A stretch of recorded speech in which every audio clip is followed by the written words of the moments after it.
Please subscribe Tito Manny Vlog.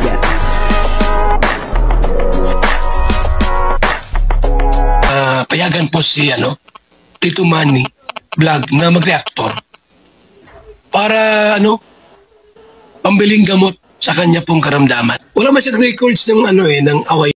Sobra pong nag-alala itong si Papa Jones po doon po sa nangyari kay Baby Carla. At kahit naman po siguro sino kapag nangyari po ito sa kapamilya or sa mahal natin sa buhay ay talagang mag-aalala, lalong-lalo na po katulad po nitong nangyari kay Baby Carla na talagang nadala po siya sa hospital dahil po doon sa tindi ng sakit na kanyang nararamdaman Kaya dito po ay makikita po natin na talagang si Papa Jones ay talagang mahal na mahal niya po etong si Baby Carla. Papanoorin po natin yung video at syempre bibigyan po natin yan ng konting reaction. Pero bago po yan, ako muna po bumabati sa inyong lahat ng magandang umaga, magandang tanghali at magandang gabi sa inyong lahat mga kapatid. Saan man kayo ng panig ng mundo naroon ngayon ay mag-iingat kayo palagi at pagpalain kayo ng ating Panginoon. Maraming salamat din po sa patuloy na tumatangkilik sa aking YouTube channel at nanonood sa aking video reaction. Patuloy lang po natin suportahan sila Kuya Bal Santos Matubang, Kalinga Prab, Ate Edna Vlog, Jack Tapia at yung mga kasamahan ko pong reactor sa Kalingap.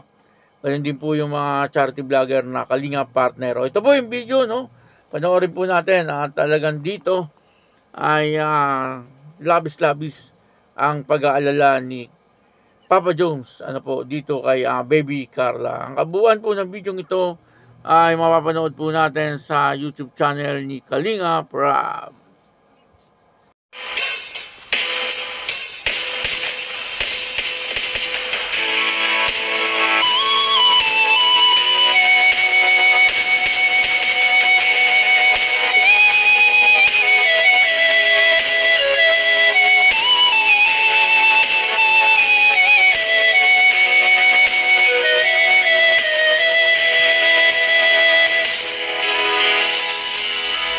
Nanging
puso